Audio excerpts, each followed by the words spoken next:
सी news Bharat में आप सभी का स्वागत है। मैं हूं आपके साथ ऋचा सिंह। राहुल गांधी की यात्रा का आज 39वां दिन था। राहुल गांधी की यात्रा लखनऊ के बंथरा से उन्नाव पहुंची। यहां राहुल ने 1.5 घंटे का रोड शो किया। इसके बाद राहुल कानपुर पहुंचे, जहां पहले 28 किलोमीटर की न्याय यात्रा निकलनी थी, पर किन्हीं कारणवश इस यात्रा को महज 2 किलोमीटर में निर्धारित कर दिया गया। यात्रा का समापन घंटाघर चौराहे पर हुआ। उसके बाद राहुल गांधी जनसभा में शामिल हुए। इस जनसभा में हजारों की भीड़ देखने को मिली। कांग्रेस के वरिष्ठ पदाधिकारी गण एवं अनेक कार्यकर्ता इस जनसभा में सम्मिलित हुए। इस दौरान राहुल गांधी ने बीजेपी पर निशाना साधते हुए कहा कि जितना चिल्ला सकते हो चिल्लाओ, रोजगार नहीं मिलेगा। आप सभी लोगों को सताया जा रहा है और भर्ती के नाम पर पेपर लीक करा दिया जाता है। वहीं इस दौरान पुलिस कमिश्नरेट कानपुर नगर द्वारा सुरक्षा व्यवस्था को लेकर पुख्ता इंतजाम किए गए थे। पिछले आबादी के कितने लोग हैं? 50%।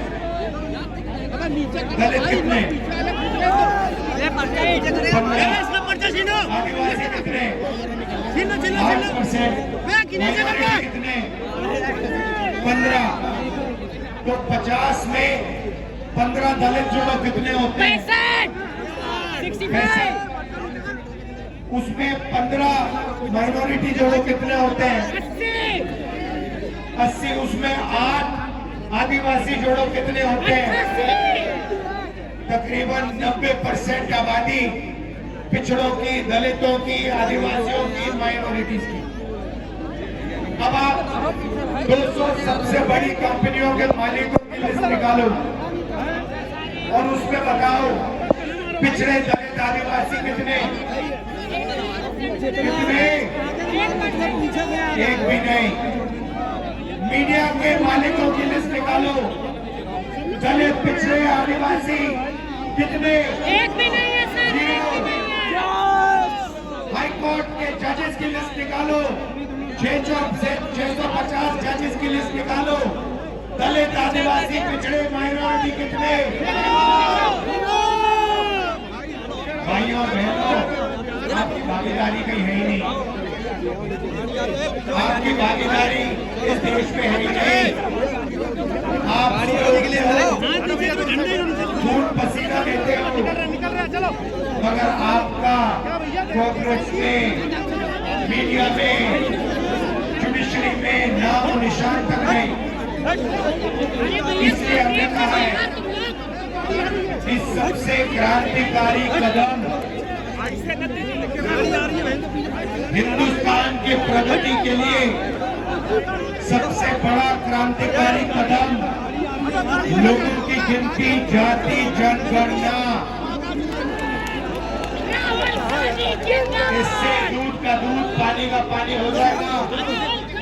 जाति जनगणना के बाद इकोनॉमिक सर्वे, फाइनेंशियल सर्वे, जिससे हम पता लगाएंगे दलितों के हाथ में कितना पैसा है, आदिवासियों के हाथ में कितना पैसा है, पिछड़ों के हाथ में कितना पैसा है। और आपको साफ दिख जाएगा कि हिंदुस्तान का पूरा धन 2-3% लोगों के हाथ में है। अदानी, अंबानी, टाटा, बिरला, ये 2-3% लोग आप पर राज कर रहे हैं।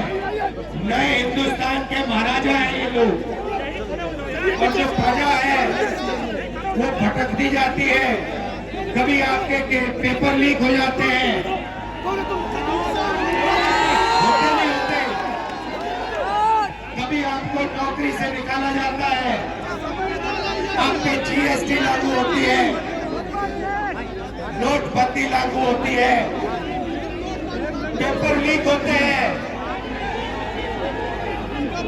आपकी जो सरकारी भर्तियां हैं वो नहीं होती। अग्निवीर योजना स्पेशल बनाया गया है आप लोगों के लिए, 73% के लिए। कि आपको जो आपका रास्ता था आर्मी में जाने का, सेना में जाने का, वो भी इन्होंने अग्निवीर से बंद कर दिया है। भाई देखो, आप जितना चिल्लाना चाहते हो आप चिल्लाओ। इस देश में आपको रोजगार नहीं मिल सकता, आपको नहीं मिलेगा। हाँ देखिए, राहुल गांधी जी ने कानपुर में अपनी एक होर्डिंग लगवाई जिसमें भगवान श्री कृष्ण का चेहरा लगाया है राहुल गांधी जी ने अपने ऊपर, और उनके प्रदेश अध्यक्ष ने अपने ऊपर अर्जुन का चेहरा लगाया। ये किस प्रकार से बार बार ये लोग सनातन को अपमानित करने का काम कर रहे हैं, बहुसंख्यक समाज की भावनाओं को ठेस पहुंचाने का काम कर रहे हैं, ये इनके ब्लड में आ गया है। जिस प्रकार से इनके इंडी गठबंधन के स्टालिन बार बार मुगलों की तरह, आक्रांताओं की तरह कि सनातन को समाप्त कर दो, सनातन को कुचल डालो, लेकिन संभव नहीं है। सनातन संस्कृति की रक्षा और सनातन संस्कृति जो हमारी परंपरा भी है, धर्म है, उसको ये लोग कोई नहीं ख़त्म कर सकते। लेकिन इस प्रकार की होर्डिंग का प्रदर्शन करके कानपुर और पूरे हमारे हिंदू समाज और पूरे सनातनी समाज को अपमानित करने का काम कांग्रेस पार्टी ने किया। ये कभी शर्ट के ऊपर से जनेऊ दिखाते हैं, कभी सर पर टोपी पहन करके हमारे मुस्लिम भाइयों को भ्रमित करने का असफल प्रयास करते हैं।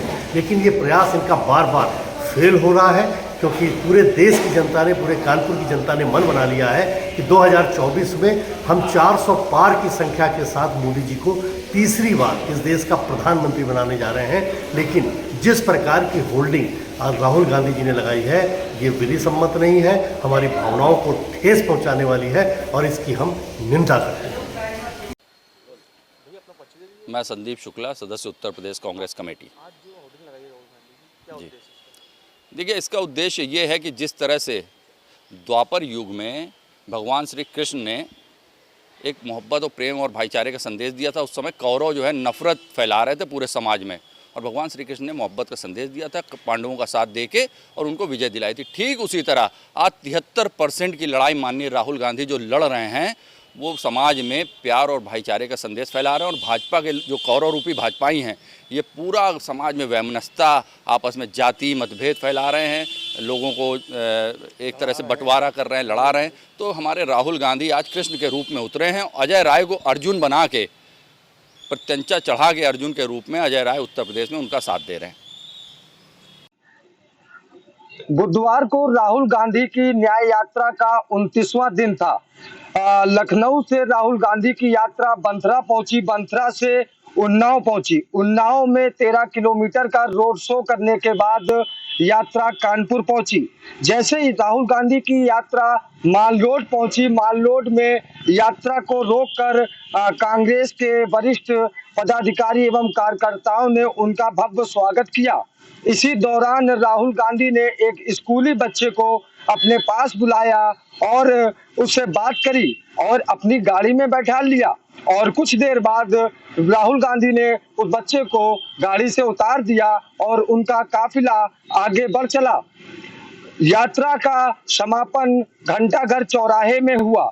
घंटाघर चौराहे में समापन के बाद राहुल गांधी विशाल जनसभा में शामिल हुए और भारतीय जनता पार्टी पर करारा जवाब देते हुए कुछ टिप्पणियां भी करी। जैसा कि देखा गया कि हजारों की मात्रा में राहुल को देखने के लिए और उनसे मिलने के लिए लोग इस जनसभा और इस विशाल यात्रा में शामिल हुए, जिसमें कांग्रेस के वरिष्ठ पदाधिकारीगण और कार्यकर्ता सभी मौजूद दिखे। कैमरा पर्सन दीपक विश्वास के साथ मैं भरत पांडे, सी न्यूज भारत, कानपुर। कानपुर से सी न्यूज संवाददाता भारत की रिपोर्ट। फिलहाल इस खास खबर में बस इतना ही। देश दुनिया की तमाम खबरों की जानकारी के लिए आप देखते रहें सी न्यूज भारत। हर खबर आपके साथ, आपके हाथ।